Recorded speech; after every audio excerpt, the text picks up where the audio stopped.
Vamos a grabar esto y ustedes hoy tenían que buscar o por lo menos recuperar cuestiones de crisis del siglo XIV, ¿puede ser? Profe, la clase pasada no nos dijiste que teníamos que buscar y dijiste que Ah, plataforma, pero no lo pusiste. Que nos lo ibas a mandar por plataforma, pero no Un sé. dato, bueno, no claro, no importa. lo Igualmente pusiste. es, bueno, igual ninguno me escribió por plataforma para decir, che, te olvidaste. Yo Eh, me olvidé que lo ibas a mandar por plataforma, yo también, si así soy que sincera. si Si tú no lees hubiera y tú lo ibas a mandado. Una hacer y te olvidación escribieron, mutua. nada, imagínense que tienen todo el derecho. Bueno, no importa, igualmente lo podemos solucionar. A ver, recuerden que nosotros arrancamos la materia con este cuadrito que ya hicimos muchas veces y que ya no necesita ni explicarse. Nosotros arrancamos con esto así, 1492, y después hacíamos como político-político, económico-económico, social-social, y hacíamos algo así. ¿Les parece familiar esto, sí o no? Sí. Sí, Recontra familia. Es todo lo que hicimos al principio de año. es lo que hicimos a principio de año. A ver, básicamente lo que yo hacía a principio de año era trazarle como el camino, ¿no? O sea, que ustedes sepan cuál iba a ser más o menos la estructura de la materia. Fuimos por la parte europea, independiente, o sea, independiente en el sentido de sin conocer la existencia de América, fuimos por la parte americana sin conocer la parte europea. 1492 era relevante, ¿por qué? Porque ahí los europeos. Porque España, o sea, porque se Bien, descubría.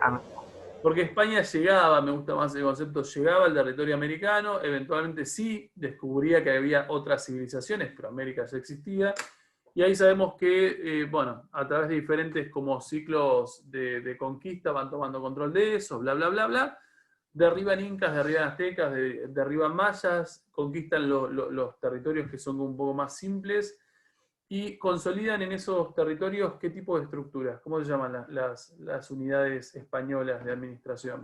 Virreinatos. Bien, virreinatos, de los cuales reconocimos dos, que eran los más importantes al menos tempranamente. ¿Cuáles eran? El virreinato Virreinato de Nueva España y Virreinato Virreinato del Perú. Acá, vamos en tema de Nueva España y del Perú. Sabemos que entonces a nivel político ellos los organizan así. Acá tenemos la idea de los virreinatos, diferentes virreinatos, cabildos, audiencias, capitanías generales, bla, bla, bla.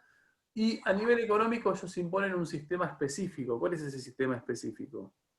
el sistema de monopolio comercial. Bien, el sistema de monopolio comercial, que es básicamente lo que ustedes han hecho el trabajo práctico en estos días.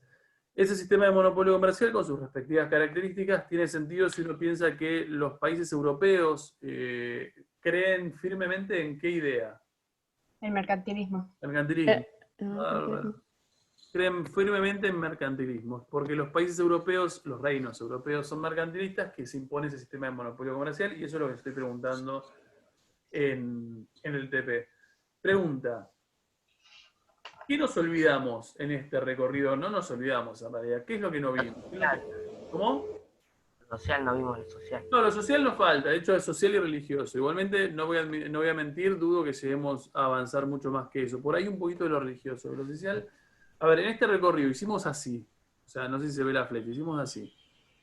Básicamente para dar cuenta. ¿Qué nos olvidamos? Lo político de España. Bien, lo político de España no, lo político de Europa en general. En realidad, lo político de Europa en general nos quedó ahí en stand-by. Y nada, lo ideal sería justamente como hacer un salto de tema y ver justamente qué es lo que está pasando políticamente en Europa, porque, bueno, básicamente es algo que tienen que ver en función de entender un poco historia de tercer año con Cecilia el año que viene.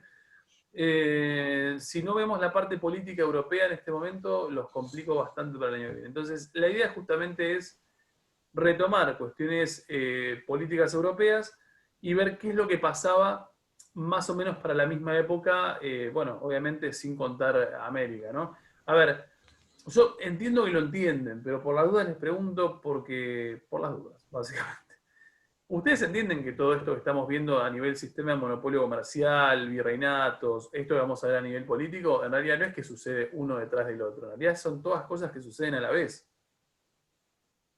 sí. ¿Están entendiendo, no? O sea, que en realidad lo único que estamos haciendo es como ir como a diferentes lugares geográficos, pero básicamente son todos procesos como contemporáneos entre sí. Todo el mundo lo entiende eso, ¿no? Sí. Bien, buenísimo. Profe, antes de que sigas, Lucio tiene problemas con el internet y no se puede unir. Dale, lo mismo que le dije a Emma cuando aparezca Irina, que no sé si apareció, ¿no? se lo avisan a Ariel. ¿Vale? Uy.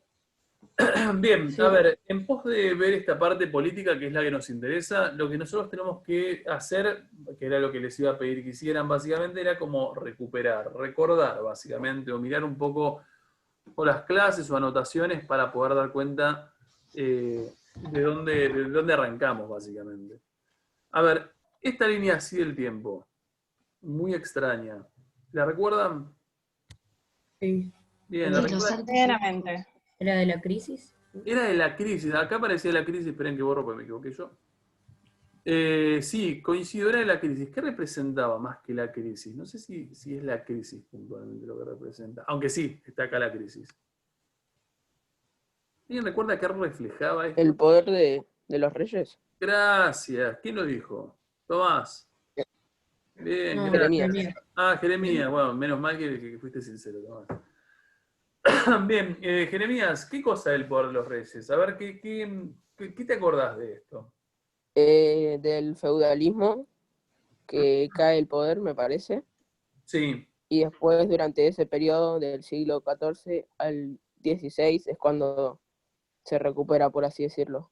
bien, estás como muy ubicado. Bien, a ver, este grafiquito lo que representaba, obviamente, era una línea del tiempo, marcando siglo IX, XI, XIV y XVII, respectivamente en ese orden. Lo que ese grafiquito reflejaba era el nivel de concentración de poder de los reyes. O sea, mientras más arriba lo ponía, más concentrado estaba el poder de esos reyes, mientras más abajo, más fragmentado el poder. ¿Recuerdan esto? O por lo menos ahora lo vamos a recordar porque lo necesitamos. Nosotros acá arrancamos, ¿cuál es el reino por el cual arrancamos de alguna manera? ¿Alguien lo recuerda, Carlos? ¿Reino? Reino Franco. Bien, Reino Franco. Por acá arrancaba el Reino Franco que había sido uno de los reinos romanos germánicos, allá como una vez que había caído el Imperio Romano Occidental. Ese Reino Franco se había transformado en un imperio cuando fue expandiéndose, que se llamaba... El Imperio Carolingio. Bien, el Imperio Carolingio. Ya me están agradando el día de hoy, muchachos, hoy. Porque hay sabiduría. A ver, ese Imperio Carolingio tenía un máximo gobernante que era ¿quién? Carlomagno. Carlomagno, ahí está, que uno marca en el siglo IX, creo 803, 814, depende de quién tenía, moría. Carlomagno había dividido y organizado el territorio administrativo del feudalismo, del Imperio Carolingio en partes. ¿En qué partes? ¿Qué organizaciones habían surgido? En feudos. condes. Los feudos. Bien, condes, Condes, duques y marques. y marqueses. Estamos, digo, que era esto, esta fragmentación que había del interior del imperio, que eran todos funcionarios que obviamente eran sumamente obedientes a Carlomagno. Cuando Carlomagno moría, sabíamos que sus hijos no eran del todo eficientes, que el imperio recibía un montón de invasiones, como por ejemplo las vikingas. ¿Y quiénes se ponían a defender el territorio frente a la incapacidad de los reyes? Los duques, condes y marqueses. Bien, que Los que eventualmente... estaban donde iban a atacar. Exactamente, que eventualmente ¿qué iban a recibir como consecuencia de eso, Santiago? ¿Qué? Como más admiración del pueblo y les iba a dar como más poder. Bien, ahí está. Y se inauguraba desde el siglo IX al siglo XI lo que uno definía como un proceso de fragmentación.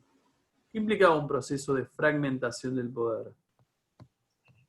El poder dejaba de estar tan ¿Qué? concentrado y se dividía. El poder ya no era Y lo tanto. dividía. Bien, ahí está. El poder no estaba centralizado ya en una figura, sino que se empezaba, como que lo empezaban como a apropiar estos condes, duques y marqueses, y eventualmente ellos mismos son los que con el paso del tiempo, y a medida que después de varias generaciones no le prestan atención a esos reyes, se apropiaban de esos feudos y eventualmente surgía lo que nosotros conocíamos como feudalismo, que definíamos, de hecho, como la fragmentación del poder.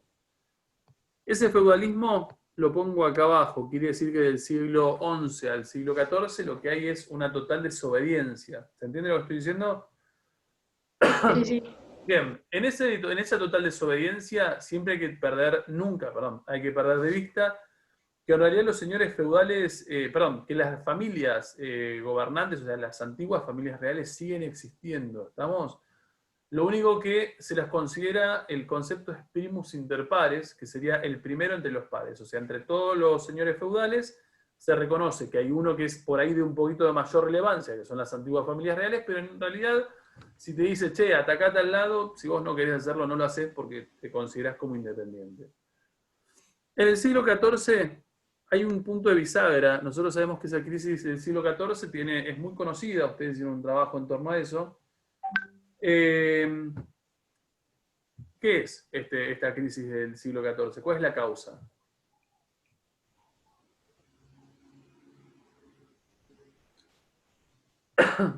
¿Cuál es la causa? La peste puede ser. Ahí está, la peste negra.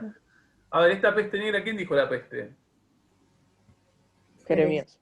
Jeremías, dale, Jeremías, sos el encargado hoy. Esa peste negra, ¿de dónde provenían? Nosotros habíamos visto estos médicos como con las máscaras estas como de cuervo, o sea, como medio puntiaguda. Esa peste, ¿de dónde provenía? ¿Cuál es el origen de esa enfermedad? De las rutas comerciales de la seda. Bien, de las rutas comerciales que se habían activado un par de siglos antes, estamos de acuerdo, habían venido de Asia, pulga de las ratas, y esas enfermedades habían chocado contra... ¿Qué pasaba al interior de Europa? Digo, ¿cuál es la condición? Digo, ¿sigue habiendo crecimiento económico? ¿No? No hay crecimiento y hay hambre también, Bien, no porque hay se muere mucha crecimiento. gente. Estamos de acuerdo, había encontrado la población europea como un límite, antes se habían expandido por todos los campos y ahora esos campos por ahí muchos eran infértiles, entonces la disminución de productos era notable, había gente con un poco más de hambre y eventualmente eso se traducía en gente más desnutrida y mayor desnutrición, menos capacidad como inmunológica para bancarte una peste, y eso con la peste bubónica o la peste negra, nada, eventualmente es como una especie de bomba del tiempo. A ver, acá es donde a mí me interesa que ustedes focalicen su atención, porque esto es lo último que vimos, y esto es lo que yo les iba a pedir, muchachos, miren Crisis del siglo XIV, porque acá es donde uno arranca y tironea para el próximo y último, entiendo, de los últimos temas que podremos ver. A ver, cuando uno marca Crisis del siglo XIV, marca un antes y un después del feudalismo, es decir, si uno quiere ver cuando el feudalismo se destruye, o por lo menos queda ya en la historia, necesariamente uno tiene que ver esa crisis del siglo XIV. A ver, obviamente la crisis del siglo XIV es una crisis social impresionante, que se te muera un tercio de la población europea es un montón, es realmente un montón, son millones de tipos muertos por una peste. El contexto actual nos permite como imaginarlo un poco más, ¿no? O sea, esta cuestión pensemos que hoy uno se alarma por, yo creo que son ya 2 o 3 millones, no sé cuál es el número de COVID, o por lo menos 1 millón y pico, 2 deben ser de muertes, si uno está pensando a nivel mundial. Ahora, si uno lo piensa como millones de muertes solamente en Europa, en realidad se vuelve un poco más drástica la peste negra. Más allá de la consecuencia, de la consecuencia social y económica que es obvia, a mí lo que me importa en este contexto es que uno puede identificar que la crisis del siglo XIV es también una crisis señorial. Y ahí vamos a intentar explicar esto, que en realidad un poco lo hicimos en su momento, pero ahora lo necesitamos. ¿Qué sería una crisis señorial? ¿Por qué les parece que esto es una crisis de los feudales? O sea, los reyes y eso perdieron el poder, digamos. Sí. Porque, Bien. bueno, los feudales. Vamos a mejorarlo. Entonces, A ver, nosotros ¿se acuerdan que esto así lo graficábamos al señorío feudal? O sea, con las tierras comunales, los mansos, me falta esto para que ustedes lo ubiquen. A ver, esto era un feudo. Nosotros sabíamos que ese feudo se había expandido un montón, o sea, porque había crecido la población. Y para el siglo XIV, antes de que todo esto estallara, el señor feudal tenía esta cantidad de gente que le tributaba. ¿Le tributaba por qué? Porque estaban en su feudo. Estaban en su feudo, utilizaban sus molinos, le tributaban por todo, por utilizar las tierras comunales. Pero bueno, eventualmente el señor feudal recibe una gran cantidad de entrada de dinero producto de esos campesinos que viven ahí. Ahora, esta crisis del siglo XIV eliminó un tercio de la población europea, obviamente vamos a hacer un tercio, y por qué no un poco más de esta población que antes le tributaba. Nosotros dijimos que el señor feudal en ese momento podría haberse vuelto humanitario y decir, che, pobre, la gente está muriendo como loco, vamos a resolverle un poco el problema, vamos a aliviarlos, pero en realidad no lo hace. El señor feudal lo que quiere es mantener el mismo ritmo de vida que venía teniendo. Entonces, ¿qué hace con los campesinos que han sobrevivido? Así que Le paguen cobra el por doble de Hace que impuestos. pague. Todo de siempre. Exactamente, les cobran más porque quiere mantener ese ritmo de vida. Y mientras menos campesinos haya, obviamente van a tener que pagar más para igualar lo que antes le pagaban la totalidad de los campesinos vivos. En ese contexto, nosotros dijimos que los campesinos, muy lejos de contentarse con lo que está pasando, ¿qué es lo que hacen? Se enojan Se y rebelan. Se Se enojan rebelan y... exactamente, se rebelan, se enojan. Y en ese siglo XIV lo que uno encuentra es que hay un montón de levantamientos campesinos contra los señores feudales.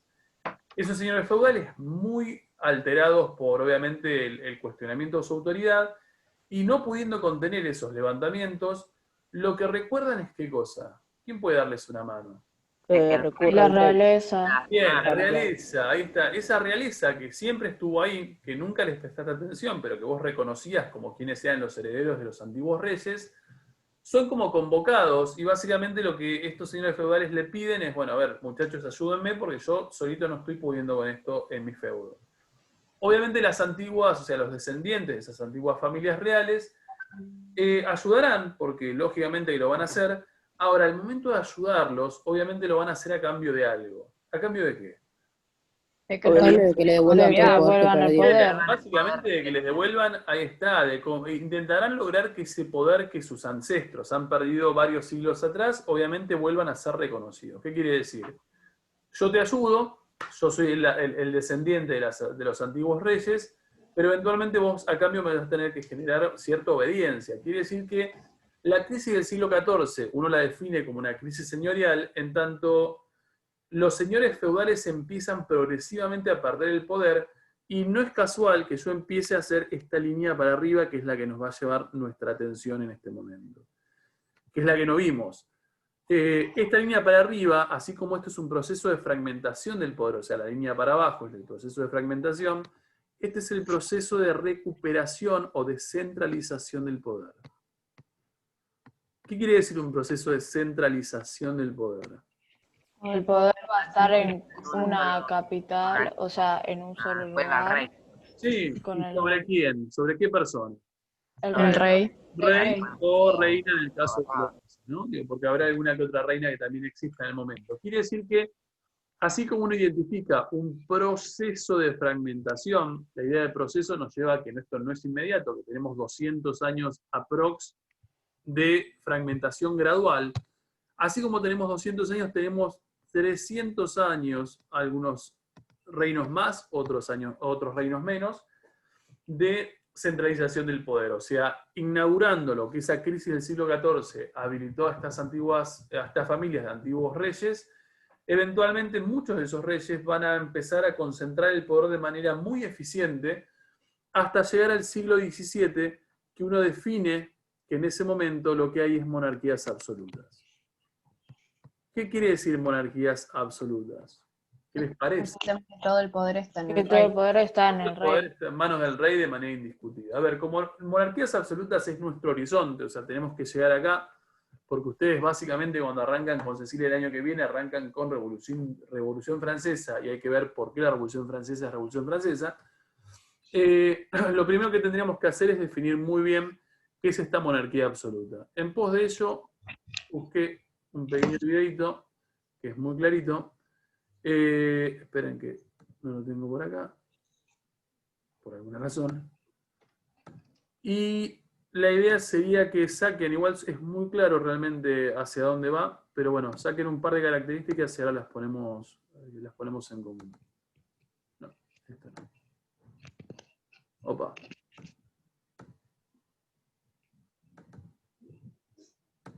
Me dicen si se escucha, y entendería que sí.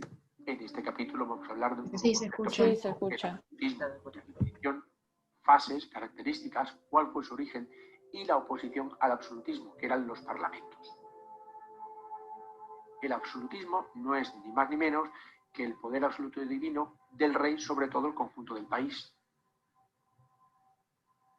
El precursor de esta teoría política fue Nicolás Maquiavelo, en definitiva, que podemos considerarlo el padre de la ciencia política moderna. En su obra El Príncipe dice que el resultado justifica la acción, siendo además el creador del concepto de la razón de Estado.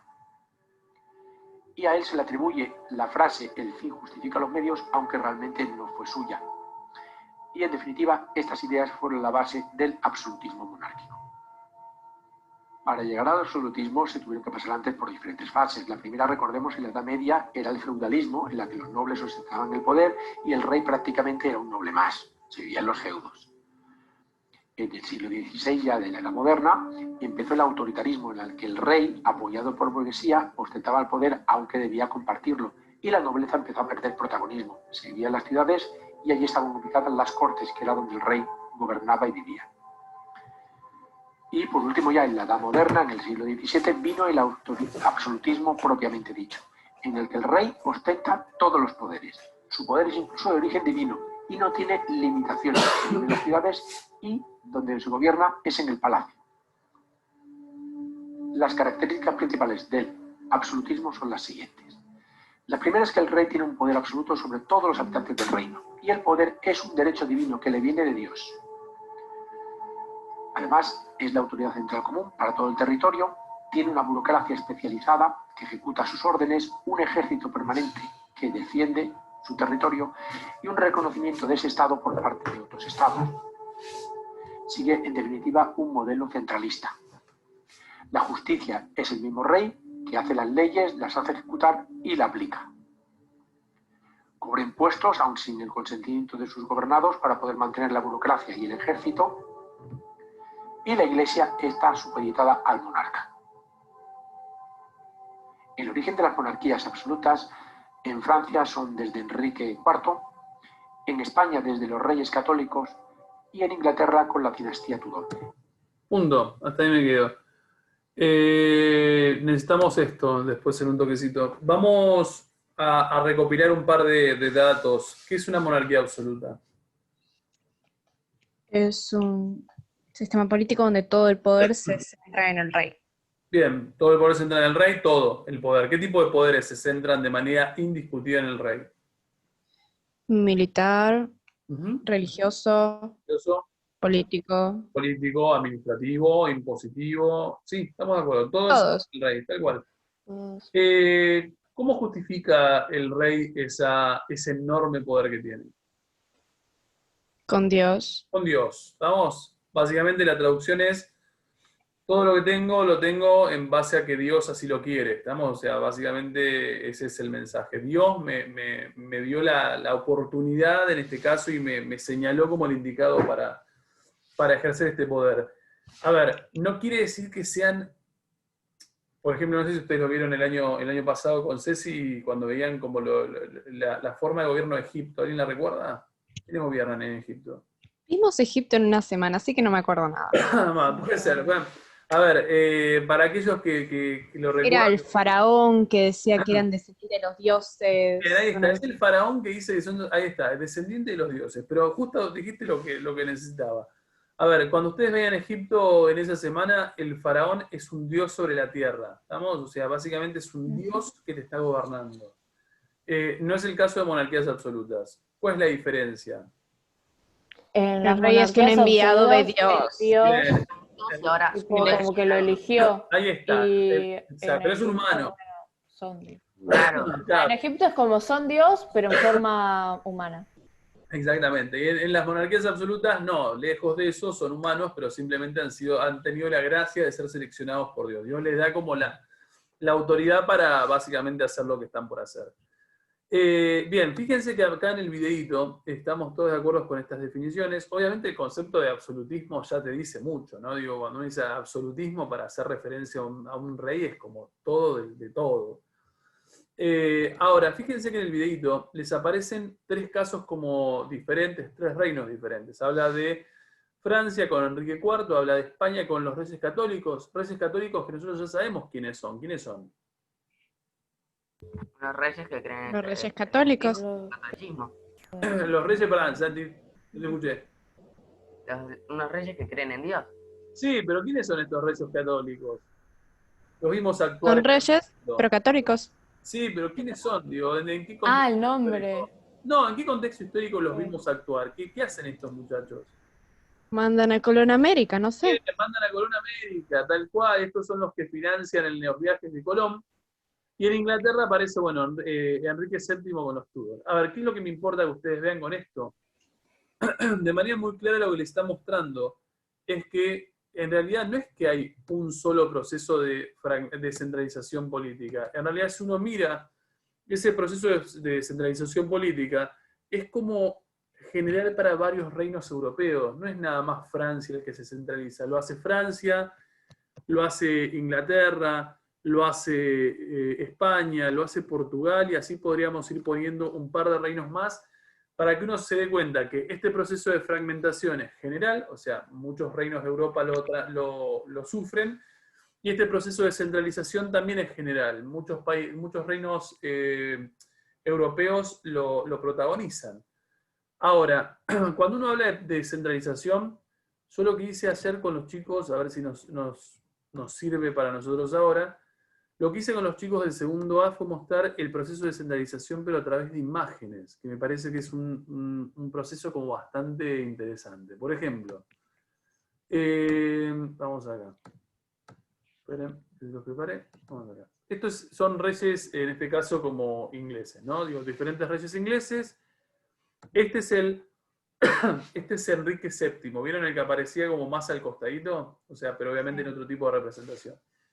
Este es el primer rey Tudor de Inglaterra. Tendría que ver el año, pero yo estoy en 1400 y pico. A ver si lo dice. 1457. Estamos, lo dice acá abajo. Este es el primer rey de la dinastía Tudor, o sea, de la familia reinante Tudor de Inglaterra. Enrique VII, si uno lo compara con su hijo, que obviamente, ¿cómo puede llamarse el hijo de Enrique VII? Enrique VIII. Claramente. Enrique VIII es su hijo, un poco más Eran muy conocido. originales. Eran muy originales, tal cual. A ver, Enrique VIII es un poco más conocido. ¿Alguien vio a este muchacho alguna vez? No, nunca El nombre sí me escucharon, suena, pero o sea, Me escucharon suena. la historia de... el nombre sí, o sea, me suena. O sea, Ah. como sonar me suena, pero no me acuerdo. No, puede ser, puede ser. Este tipo se casó 6 veces, su mujer es Ana Bolena, la asesinó por no darle un hijo varón, asesinó a 2 de sus 6 mujeres, decapitadas, de hecho. Este tipo ha llegado incluso hasta los Simpsons. No, ¿Estamos? O sea, este tipo ha sido como muy relevante en la historia inglesa.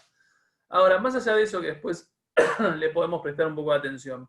Pregunta, si yo les comparo a este muchacho, Enrique VIII, hijo de Enrique VII, que es este, ¿cuál tiene más poder?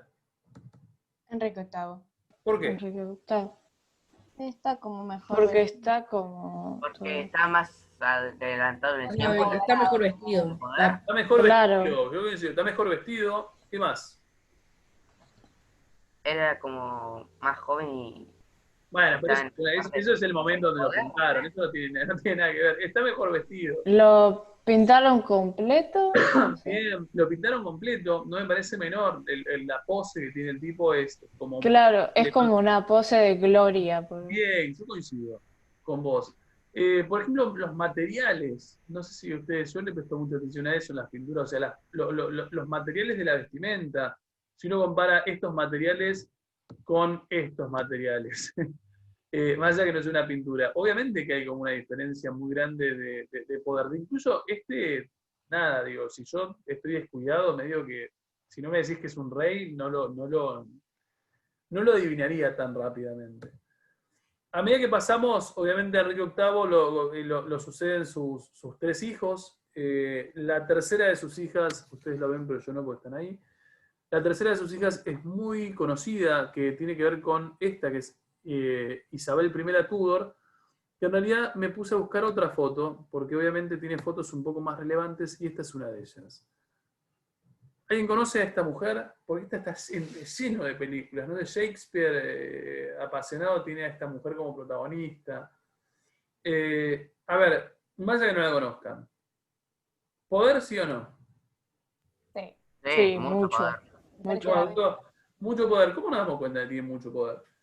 Por la ropa, Por la vestimenta y bueno, prácticamente por por la eso. forma en que la pintaron. Por la forma en que la pintaron, Claro. la vestimenta, la pose, obviamente las joyas, si uno hace una especie de zoom, no es una tipa que esté como...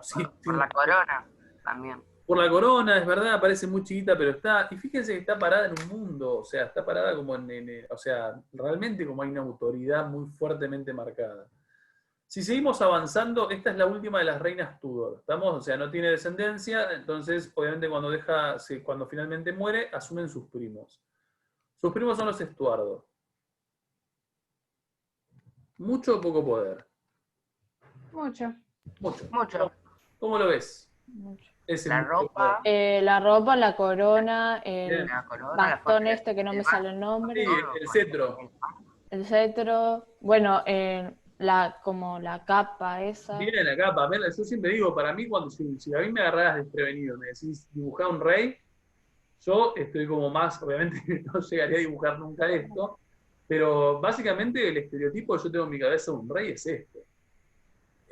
Si uno cambia, o sea, mira un rey contemporáneo a este, que es Carlos II Estuardo, lo que se encuentra es que tiene en Francia a Luis XIV, que ya lo vieron, pero que ahora, opa, me parece mentira pata. Para que no puedo, por alguna razón no puedo. Que ya lo vieron, ahí lo pongo de vuelta. Que ya lo vieron, pero que ahora merece como una especial atención. Luis XIV. Mucho o poco poder. mucho Mucho. poder. Mucho poder.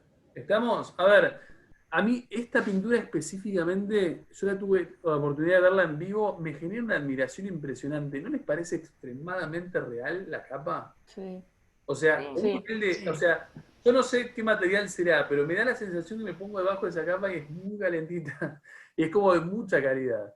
A ver, el tipo está pintado con la pose, con todo el material como de ostentación. Acá tenemos en la sombra La la corona. reina, La la corona, corona, el cetro. el cetro. Si miramos, tenemos como mármol acá atrás, o sea, en todo lo que tiene que ver las columnas. A ver, todo da. Perdón, ¿cómo? El trono, por así decirlo, está ahí atrás también. Está el trono acá atrás, tal cual. A ver, todo da como mucha ostentación. A ver, lo que yo quiero que ustedes vean es lo siguiente. Si yo comparo a este rey con este rey, siempre pensando que los dos son de Inglaterra, ¿qué pasó en el medio? Una recuperación del poder. Hubo una recuperación del poder. ¿Qué quiere decir? Si yo ubicara a estos reyes en este proceso de descentralización del poder, lo que me encontraría es que el primero, o sea, Eduardo, el primero de los Tudor, estaría por acá, 1400 y pico, es siglo XV, y convengamos que siglo XIV, o sea, la crisis es como bastante cercana. A Enrique VII lo encontraríamos por acá. A Enrique VIII lo encontraríamos por acá. A Isabel I la encontraríamos por acá. A Carlos II por acá y obviamente a Luis XIV por acá. ¿Qué quiere decir? Mientras más cerca te vas del siglo XVII, ¿qué va pasando con esos reyes? Más poder tienen los reyes. ¿Estamos? Y mientras más poder tengan ellos, menos poder van a tener quienes. Los duques, condes y marqueses. Bien, los condes, duques y marqueses ya no están. A ver, los señores feudales. A ver, esos señores feudales, esa nobleza que se había apropiado del poder durante el feudalismo, progresivamente van a perder ese poder y lo que van a empezar a hacer es a responder o a obedecer a estos reyes. Cuando uno llega al siglo XVII, el mejor ejemplo de monarquía absoluta que existe en la historia de Occidente es el personaje de Luis XIV en Francia. Este es el monarca absoluto más importante. Por eso el videíto, no sé si alguien lo vio o se percató. ¿Cómo empieza el video ese que vieron de absolutismo? Con esta foto. Con esta imagen. ¿Estamos? O sea, porque el absolutismo en realidad sucede específicamente en Francia, o por lo menos se logra consolidar excelentemente en Francia, y nada, es el modelo a seguir por el resto de los reinos europeos. ¿Me siguieron el planteo? Por lo menos lo que necesitamos ver, lo que necesito que ustedes entiendan es que esto que nosotros vemos en imagen lo vamos a ver un poquito mejor, o sea, nos vamos a focalizar en este proceso de acá, para ver en este caso cómo se produce el proceso de descentralización francesa y ver, por ejemplo, algún que otro caso como el inglés para poder compararlos y ver cuál fue más exitoso ¿Cuál fue más exitoso? Punto. ¿Se entendió? ¿Todos llegaron? Lo único que les pido para la clase que viene, ahora sí se los pido acá porque me quedan 2 minutos. Buscan, primero, ¿qué fue la fronda? Ahí se los escribo en el chat. La fronda. ¿Qué fue la fronda? O sea, ¿cuáles son las causas que dieron origen a la fronda? Y cuál es el resultado de ese levantamiento contra la monarquía. Buscan características del gobierno de Luis XIV, que es este personaje como tan emblemático en Francia. Características me refiero a cómo gobierna, por qué, o sea, por qué es famoso, básicamente. Y buscan, ¿alguno fue a Francia? ¿Tuvo la oportunidad de ir? ¿No? No. Buscan el Palacio de Versalles. Lo escribo acá. Palacio de Versalles. Buscan qué fue el Palacio de Versalles. Buscan cuál era la utilidad política del Palacio de Versalles, para qué sirvió. Y no mucho más que eso. Vamos y lo vemos la semana que viene como un poquito más en detalle. ¿Alguna duda? Nada, bien muchachos, nada más. Los veo el miércoles que viene. Buen fin de, aunque falte un montón, pero buen fin de. Chao, gracias. Chao, buen fin de. Chao.